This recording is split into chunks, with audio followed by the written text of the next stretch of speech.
Praise the lord. Hallelujah. ప్రభు అయిన యేసుక్రీస్తు నామంలో మీ అందరికీ వందనాలు తెలియజేస్తున్నాను. ఈనాటి వాగ్దానము పరిశుద్ధ బైబిల్ నుండి యెషయా గ్రంథము 45వ అధ్యాయము 22వ వచనం. భూదిగంత నివాసులారా, నా వైపు చూచి రక్షణ పొందుడి. దేవుడను నేనే, మరి ఏ దేవుడును లేడు. దేవుడి మాటలు దీవించును గాక. ఇది పరలోకము నుండి దేవుడిచ్చిన పరమ వాగ్దానం. మన ఆత్మీయ జీవిత పునాదుల్లో ఇది ఉంటుంది. న్యాయవంతుడైన దేవుడు, రక్షకుడైన దేవుని తట్టు చూస్తే చాలు మనకు రక్షణ కలుగుతుంది. ఈ సూచన పాటించటం ఎంత సులభం అంటే, ఆయన దీని నుండి మన నుంచి ఏమీ ఆశించటం లేదు. నా వైపు చూడండి అని దేవుడు మనుషులను అడుగుతున్నాడు. ఆయన మన దగ్గర నుండి కోరేది ఎంతైనా న్యాయసమ్మతమైనది. సృష్టించబడిన మనిషి సృష్టికర్త వైపు చూడాలి కదా. ఇంతవరకు మనం ఎటో చూస్తూ కూర్చున్నాం అని చాలించి దేవుని వైపు మాత్రమే చూడాల్సిన సమయం మనకిప్పుడు వచ్చింది. ఆయన మన ప్రార్థనలను ఆహ్వానిస్తున్నాడు, మన ప్రార్థనకు జవాబిస్తున్నాడు. ప్రతి ప్రార్థనను ఆయన ఆలకిస్తున్నాడు, ఆయన గమనిస్తున్నాడు. మనకు రక్షణ అనుగ్రహిస్తానని ఆయన వాగ్దానం చేస్తున్నాడు. ఒక్క చూపు చాలు, మనం వెంటనే ఆయన వైపు చూద్దామా? ఆయన వద్దకు తీసుకెళ్లే గొప్ప వాగ్దానాలు, గొప్పతనాలు, యోగ్యతలు మనలో ఏవీ లేవు. శిలువ మీద నుండి వెళ్ళి సింహాసనం మీద ఆసీనుడైన ప్రభువు వైపుకి మనం చూద్దాం. ఆయన వైపు చూడటానికి ముందస్తుగా ఎలాంటి ఏర్పాట్లు చేసుకొని అవసరం లేదు. ప్రయాసతో కూడిన ఎటువంటి పనులు చేయనక్కరలేదు. మాటల చాతుర్యం కానీ, గొప్ప జ్ఞానం కానీ అక్కరలేదు.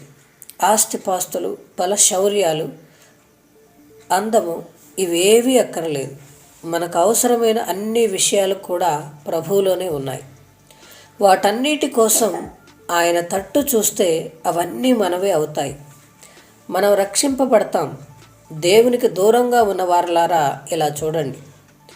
భూదిగంత నివాసులారా, ఈ దిశగా మీ చూపులు మరల్చండి. దూర ప్రాంతాల్లో నివసిస్తున్న వారు సూర్యుడిని చూస్తూ సూర్యకిరణాలను బట్టి సంతోషిస్తున్నట్లుగా, నరక ద్వారాల దగ్గర మరణపు అంచుల్లో నిల్చున్న వారు ఒక్కసారి ఆయన వైపు చూస్తే దేవుని యొక్క వెలుగును, పరలోకపు జీవనాన్ని, ప్రభు అయిన యేసుక్రీస్తు యొక్క జీవాన్ని పొందుతాం. మనం రక్షించబడతాం. ఎందుకంటే ఆయనే ఈ లోకానికి రక్షకుడై ఉన్నాడు. మన కొరకు ఆయన పుట్టి ఉన్నాడు. కాబట్టి ఆయన సృష్టించిన సృష్టికర్త. ఆయన మనల్ని ఆహ్వానిస్తున్నాడు. భూదిగంత నివాసులారా, భూమి మీద నివసిస్తున్న జనములారా, నా వైపు చూడండి. నా వైపు చూచి రక్షణ పొందండి. దేవుడను నేనే, మరి ఏ దేవుడును లేడు అని గొప్ప వాగ్దానం మనకి మన బ్రతుకుల్లో నెమ్మది కలుగజేయడానికి, మన జీవితంలో నెమ్మది నీయటానికి ఆయన మనల్ని ఆహ్వానిస్తున్నాడు. నిజముగా ఇది గొప్ప పరమ పవిత్రమైన వాగ్దానం. ఈ వాగ్దానాన్ని మనం ఆలకించి గమనించి ఆయన వైపు తిరిగిన ఎడల మన జీవితంలో గొప్ప మేలులను మనం పొందుకుంటాం.